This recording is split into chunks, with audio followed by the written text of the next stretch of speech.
Gene Hackman, the sheriff of Santa Fe County, now says there are no signs of foul play, but that they are not ruling it out. Hackman and his wife were found dead in their New Mexico home by maintenance workers. Right, Jonathan Hunt, he's got the very latest for us from Los Angeles.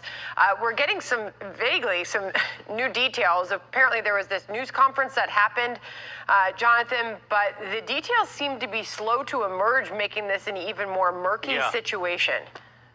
Yeah, and the Santa Fe County Sheriff in this news conference was essentially as clear as mud once again, Sandra. What he said was, according to local reporters who were at that news conference, they are not ruling out foul play in the death of Gene Hackman and his wife, Betsy, but there were no obvious signs of foul play. We also have received from the Sheriff's Department there in Santa Fe their search warrant affidavit, which revealed that the bodies of Gene Hackman and his wife were found in separate rooms. Hackman was found in a mudroom of the house. His wife was found in a bathroom. She apparently was lying next to a space heater, and close to her was a prescription pill bottle and some scattered pills. A dog, one of the couple's dogs, was also in that bathroom, apparently lying in a closet, also deceased.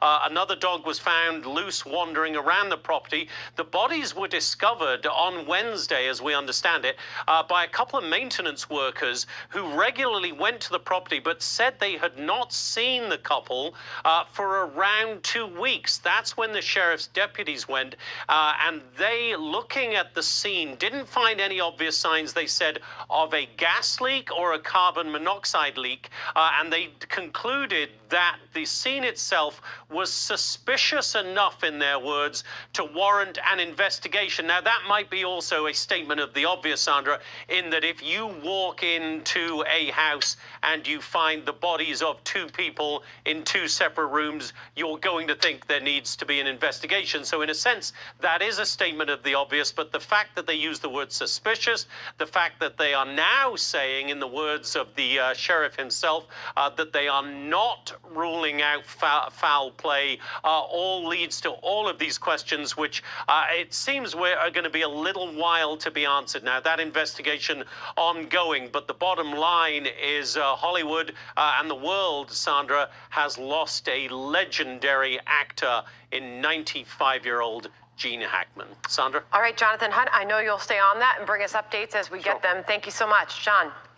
All right, let's bring in TMZ's Branson Quirk. He is here with some thoughts about all of this. I'm just reading through the affidavit here, and there's a number of things, obviously, that look suspicious to the police.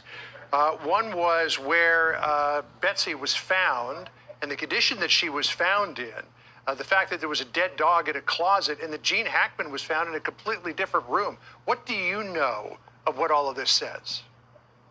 Well, you're exactly right. There was definitely a few things that led them to make that decision to get that affidavit, to get that search warrant for this. And these are the reasons I can give you right now, as we know at the very, very moment, is that when they entered the house, the authorities first stumbled upon Betsy, and she was laying down inside the bathroom on her side. And what they also noticed is that there was a space heater that was next to her that also had fallen down. So what they're believing at the moment, from what they see, is that that space heater had fallen down because she had fallen on it. And then, just like you said, Gene Hackman was in a completely separate room of the house. He was actually in the kitchen, and he appeared in the same way that Betsy did. There was some decomposition. There was signs of mummification on the body. So again, you know, it's unclear right now how long these two were dead for. But what we know is that there was a door that had been busted open, which is another sign that caused them to want to investigate this.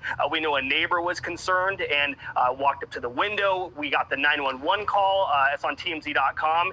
Very distressful call where they're looking into the window, talking all about it. But with all these factors, like they had mentioned previously, this just gives a reason to investigate this much further because they're not going to rule out any signs of foul play. We know in that news conference they doubled down on that. They said there was no obvious signs of foul play, but from everything I just said, and including, I also forgot to mention, there was a orange pill bottle next to Betsy's body, scattered with pills all over the place. So with all of those facts laid down on the table here, I think we're going to find out a little bit more as we go along here. Branson, Sandra here. So what are we learning from this 911 call that TMZ's been reporting on, that they've been able to obtain, at least some of it at least, that this was a caretaker who made the phone call but was outside the house, couldn't get access, but saw the bodies.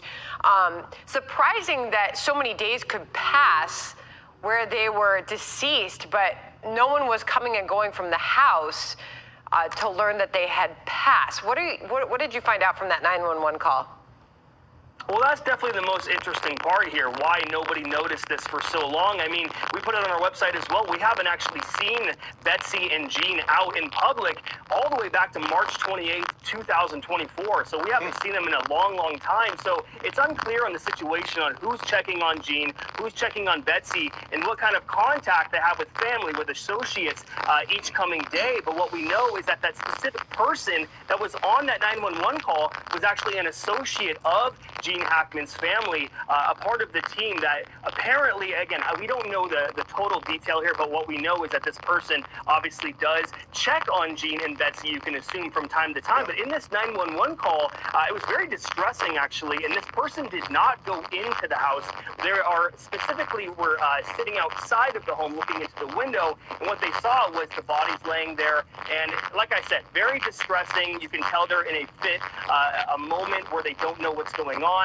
They're in a panic. There's a part as well in this 911 call where they constantly are just saying, you know, damn, over and over again, because they're just so stressed out. And that's when authorities arrived, went in, got that search warrant, and it was just super suspicious after all the things that they saw. But definitely a distressing scene. And we also know authorities didn't even reveal any of this news until after midnight last night. This actually happened yesterday afternoon. But yeah, it's a very crazy scene here. Yeah, I mean, what's very intriguing about all of this is this idea that there seemed to be evidence that both of them had fallen suddenly in different rooms of the house. What would cause somebody to fall suddenly? It had been postulated by the family earlier in this investigation that perhaps there was some sort of carbon monoxide poisoning that was going on, but that would not cause you to fall suddenly. You just sort of go to sleep and never wake up. As well, the detectives say in this affidavit that they conducted testing to determine if there were signs of a possible carbon monoxide leak or poisoning. They advised the fire department did not locate signs of a carbon monoxide leak or poisoning, and that as of now, there are no signs or evidence indicating there were any problems associated with the pipes in and around the residence. So the big question is what caused, if they did fall down suddenly, which the affidavit and the detective seem to suggest that they did, what caused them to do that in completely separate rooms of the house? Well, I think the most intriguing part of that question is the one thing I can think of is the dog that also passed in the home. We know that there were two other healthy dogs that they investigated, and the dogs were totally healthy. So there's one dog dead as well, and I think that begs the question of exactly what happened here. It could have been chemical. Who knows? All right.